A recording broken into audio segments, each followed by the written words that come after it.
Also ich verabscheue Netzwerken. Es gibt viele Möglichkeiten zu sagen, ich vermeide diese Veranstaltungen. Wird es damit weniger Arbeit? Auf keinen Fall. Gehst ihm zum Beispiel all in auf Social Media, schaust, dass du auf Bühne kommst, schaust, dass du als Expertin wahrgenommen wirst, schaust, dass du eine Medienpräsenz erreichst. Ich habe das gemacht, vor allem über ein Vehikel, über...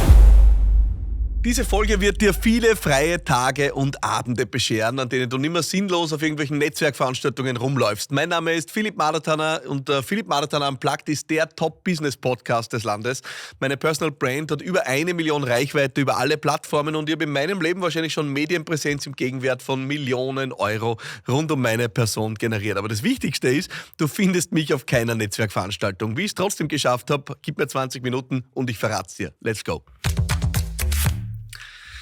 Es gibt wenig Dinge, die ich mehr hasse in meinem Leben als Netzwerken. Ich bin eigentlich ein Eremit. Am liebsten ziehe ich mich zurück. Das Schlimmste, was du mir antun kannst, ist, du schickst mir auf Netzwerkveranstaltungen, die ich durchpflügen muss, wo ich Leute kennenlernen muss. Das ist das Schlimmste. Wenn du mich schon hinschickst, dann findest du mich verlässlich am Tisch derer, die ich schon kenne.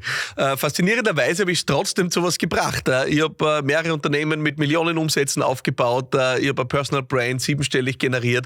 Also es läuft ganz gut und das, obwohl ich wirklich alles andere als ein Netzwerker bin. Und ich habe vor kurzem dazu ein LinkedIn-Posting gemacht, interessanterweise eines meiner erfolgreichsten, wo ich genau darüber gesprochen habe, wie mir das trotzdem gelungen ist. Und wie mir das gelungen ist, darüber reden wir jetzt auch mit der Nicola. Die Nicola hat nämlich eine Frage, die geht in die gleiche Richtung. Hi.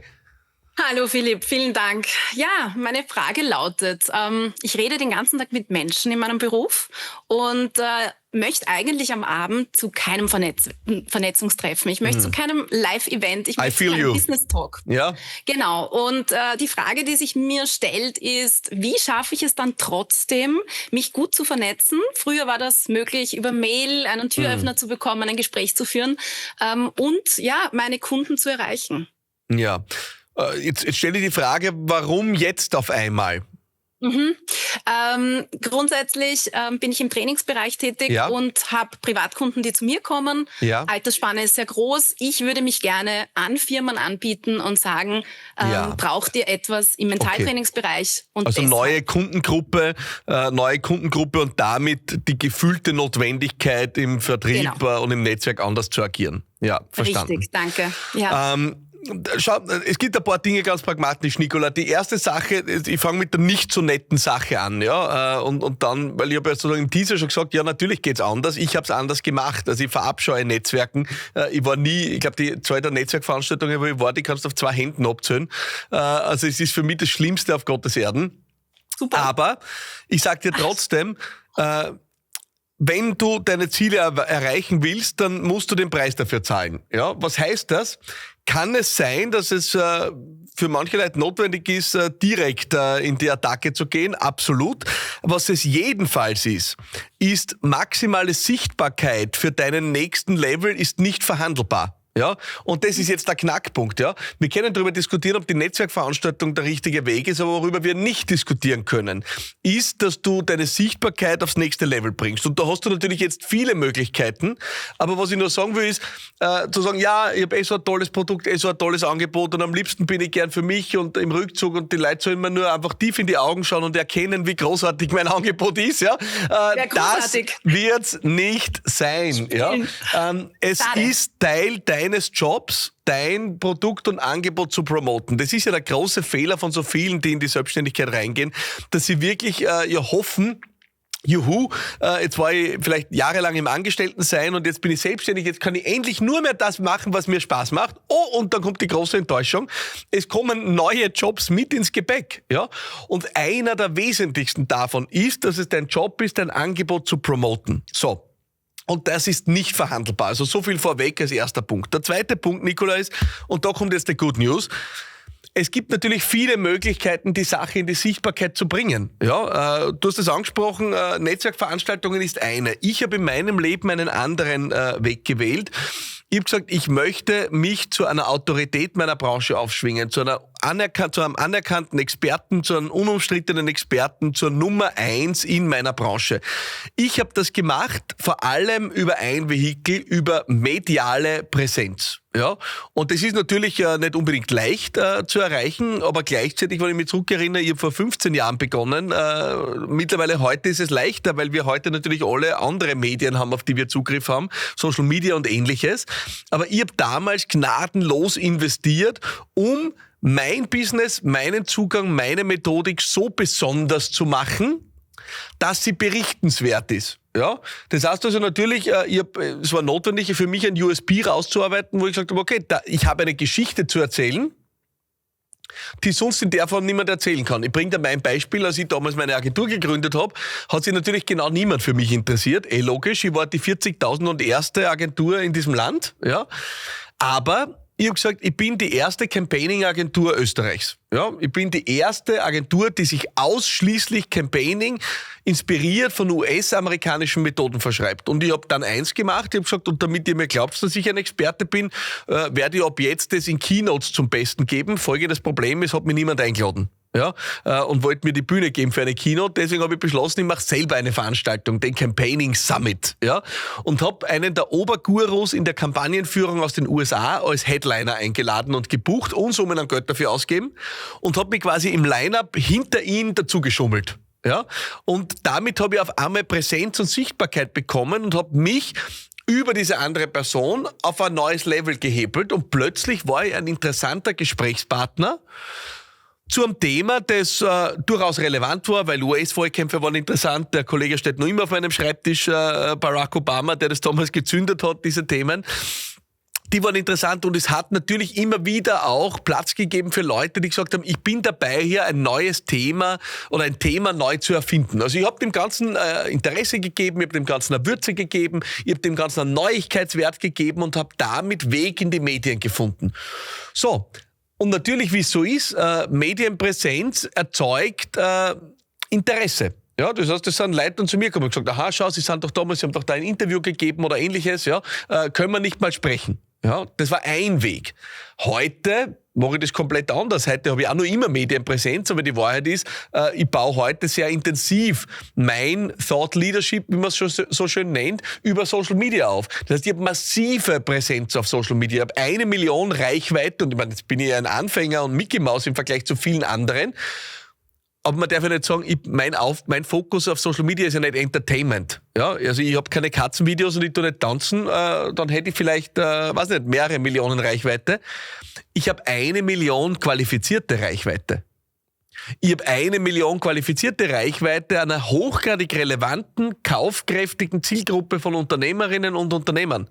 Zigtausende laden jeden Monat diesen Podcast auf irgendeiner Plattform runter.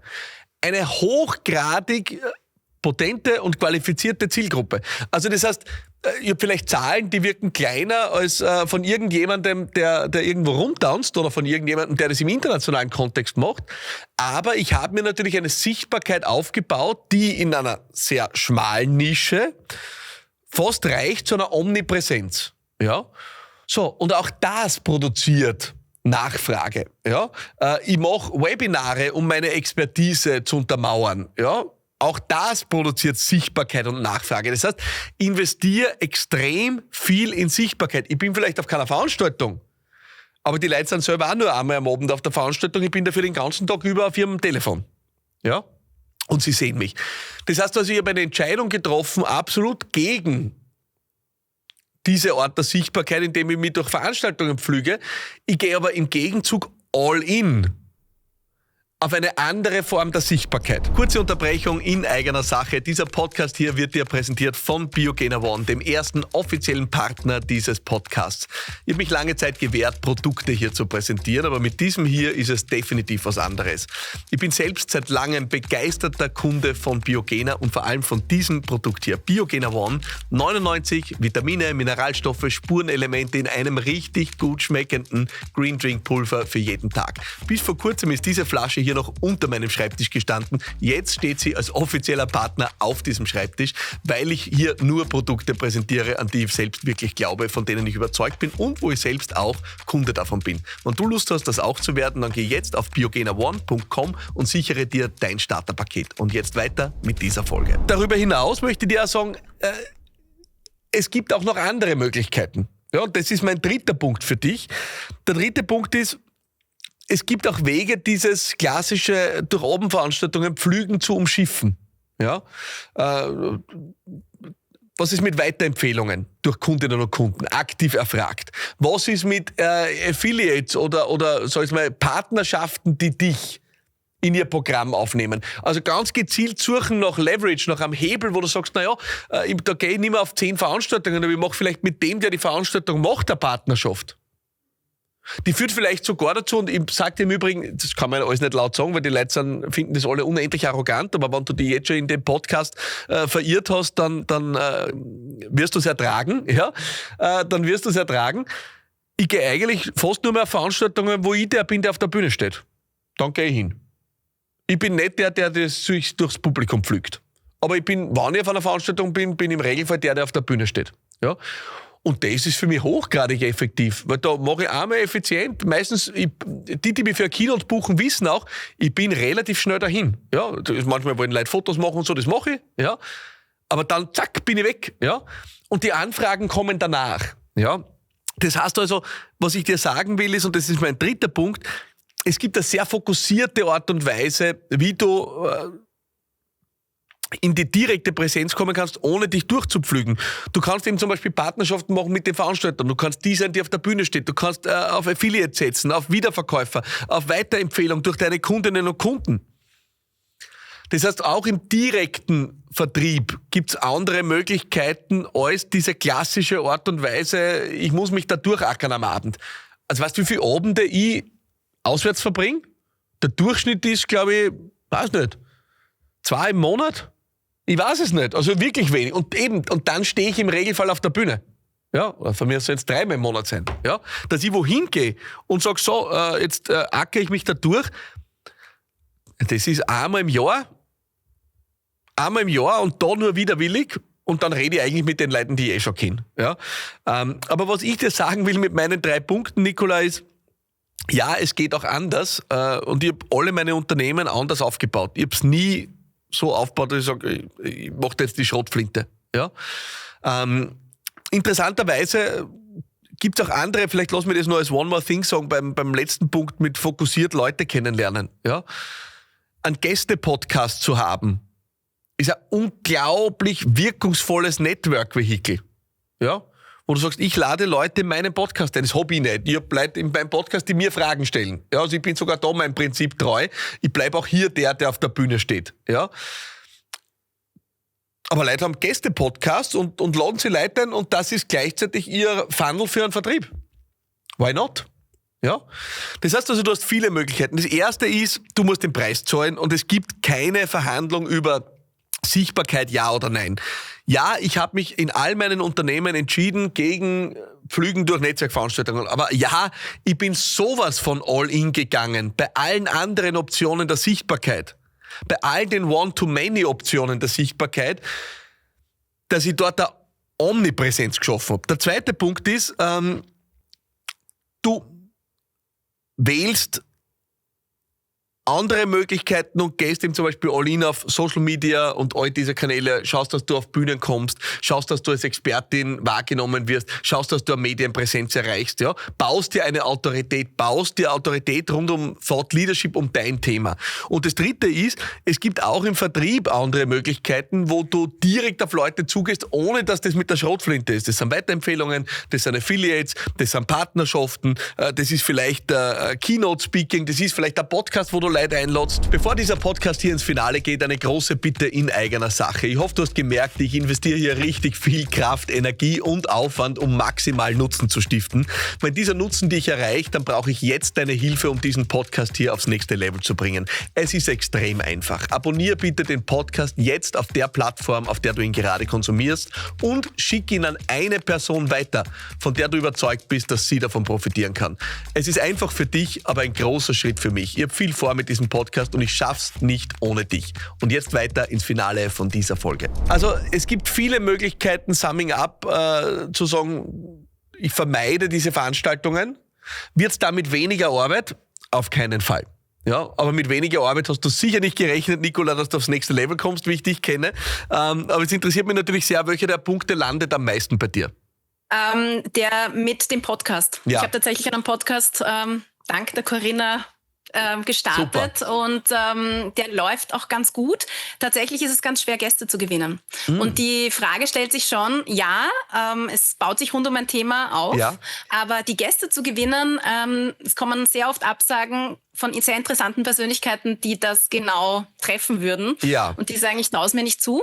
Ja. Wie gehst du davor oder welchen Tipp würdest du geben, um hier die richtigen Leute zu gewinnen? Tolle Frage. Nicola, du sagst das Feedback der Leute, sie trauen sich's nicht zu.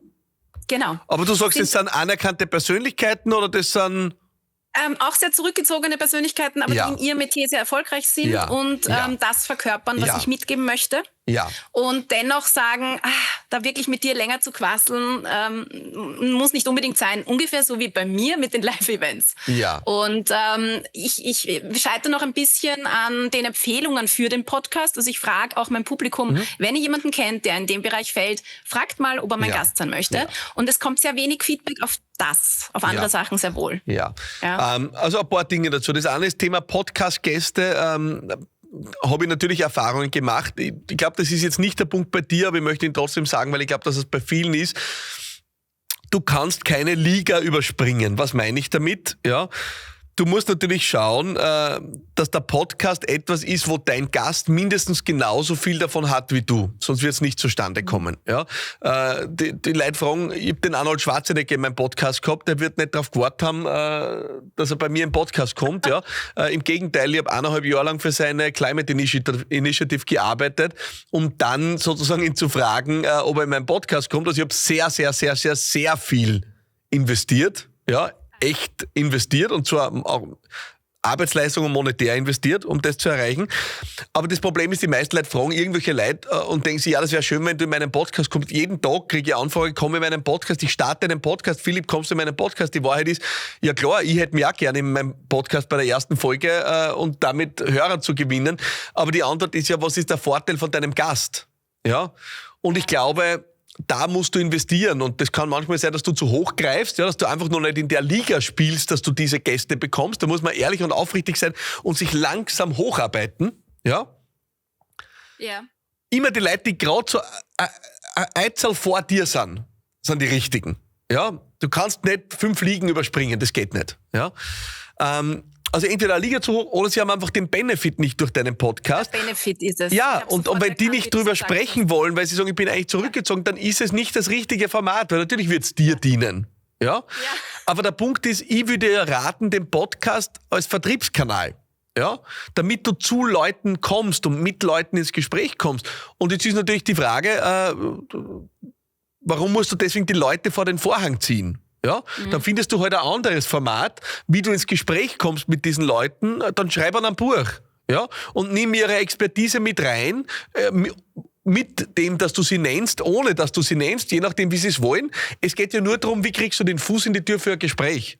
Ja, und wenn die Leute sich nicht vor den Vorhang zerren lassen wollen, dann verstehe ich das. Ich bewundere, die Sache ist extrem einfach, Nicola. Wir haben aktuell, glaube ich, einen Backlog von 150 Fragen, also Leute, die hier in meinem Podcast wollen, um ihre Frage zu stellen. 100 bis 150 Leute. So, hören tun in Zehntausende. So, jetzt sind wir aber beim Punkt. Hören tun in Zehntausende.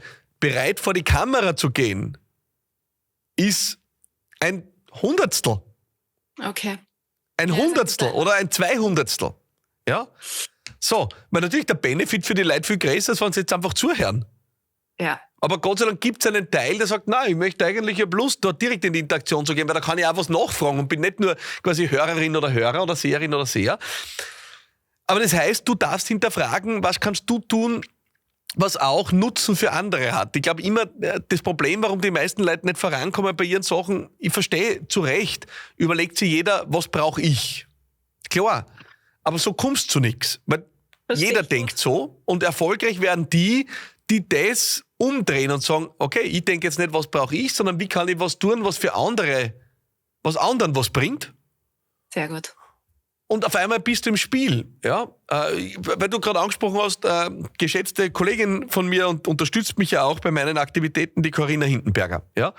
Mit der offensichtlich du schon zusammengearbeitet hast. Wie ist die auf meinen Radar gekommen? Ja, die hat nicht gesagt, Philipp, ich hätte gern was von dir. Die hat schon mal mein Content geteilt die ganze Zeit, promotet in ihrer Community. Ich habe eine Veranstaltung gemacht. Das Erste, was sie geschrieben hat, sie würde gern 20 Leute zu meiner Veranstaltung bringen, ob das möglich ist. Und was habe ich gesagt? Na, selbstverständlich. Das sind mir die liebsten Leute. Ich sage das so ehrlich, wie es ist. Ja? Mich fragen jeden Tag tausende Leute, die was von mir wollen. Die allerliebsten sind mir die sagen, Philipp, ich hätte da 5 Leute, die täten gern nach Kitzbühel kommen. Darf ich die bitte bei dir buchen lassen? Sage ich, ja, selbstverständlich, es wäre mir eine Freude. Aber das Problem ist, das tun natürlich die wenigsten, ne? Weil die wollen wieder was für sich. Ja, die meisten Leute verstehen Kooperation so, dass sie sagen, schreiben auf LinkedIn und sagen, ich würde gern kooperieren, aber in Wahrheit meinen sie, ich hätte gern was von deinem Umsatz. Ja? Ja. Aber das ist das Problem. Die wenigsten schreiben dir und sagen, Philipp, du, ich habe mich da jetzt drum gekümmert in meinem Bekanntenkreis, ich habe 5 Leute aufgestellt, die gerne ein Ticket für Kitzbühel buchen würden. An wen darf ich sie verweisen? Also die dir einen Umsatz bringen. Dann sag ich, aha, jetzt hast du meine Aufmerksamkeit. Und wer jetzt sagt, na, das ist aber ein bisschen kapitalistisch gemein, ja, und was machst du leicht? Du machst genau das, du willst selber vorankommen. Also du kriegst die Aufmerksamkeit der Leute, wenn du ihnen hilfst, dass sie vorankommen. Und dann irgendwann kannst du auch schauen, was sie für dich tun. Und deswegen hängt der Arni da jetzt bei mir an der Wand. Ja? Wenn ich dem schreiben jeden Tag wahrscheinlich 100. Bitte ein Interview oder Podcast. Na, wie viel sagt er ab? 100. Ja. So. Ja, ist ein super Einwand, Philipp. Super Einwand. Also ja, der Vorteil für meinen Gast. Der Vorteil für deinen Gast oder dein Gegenüber. Und, Nicola, der Punkt, dass du auch wirklich dann dieses Instrument, ob jetzt Podcast, Buch oder ist ja wurscht was, auch noch mehr siehst als Instrument, um einfach überhaupt in Kontakt zu kommen mit interessanten Leuten. Vergiss, ob da ein Podcast rauskommt oder nicht. Ja? Es geht darum, dass du einen Termin kriegst. Und wenn das Instrument Podcast funktioniert, um einen Termin zu kriegen, wunderbar, go for Podcast. Ja? Aber wenn nicht, dann mach was anderes. Aber all in all, Nicola, ist der Punkt, du wirst, wenn du nicht auf die Veranstaltungen gehst, wirst du an anderer Front überproportional all in gehen müssen. Das ist die Tatsache. Ja? Also sozusagen sich der Sichtbarkeit gänzlich zu entziehen, das kann man machen. Ja, aber wird man damit was Großes aufbauen? Nein. Nein, das habe ich nicht vor, Philipp. Dass mir da eine Balance nötig zu sein scheint. Das ist mir klar. Und deswegen hilft mir das sehr. Und ich merke auch, ich war am richtigen Weg mit anderen Ansätzen und mit anderen Zugängen. Ja. Aber die kleinen Feinheiten und Details machen es aus. Super. Ja. Schön. Nicola, ich freue mich. Danke fürs Plaudern, danke fürs Dabeisein. Du bist eine von denen, die mit dabei sind und wenn du auch so jemand bist und dich fragst, wie geht das, schreib an unsere WhatsApp-Line 0676 333 1555 oder auf einem der Social-Media-Kanäle mit deiner Frage, dann reden wir nächste Woche vielleicht schon miteinander. Alles Liebe. Wenn du in deinem Business mehrere Hüte trägst, dann solltest du nächste Woche unbedingt einschalten. Ich spreche mit der Anouk darüber, wie wir die Reibung zwischen diesen unterschiedlichen Rollen, die jede und jeder von uns trägt, minimieren können, wie wir trotzdem gut durch die Zeit kommen, ohne uns dauernd aufzureiben, weil wir am einen Platz agieren und eigentlich gefühlt am anderen sein sollten. Wenn dich das auch trifft, dann schalt nächste Woche ein, am Mittwoch bei Philipp Maratana Unplugged.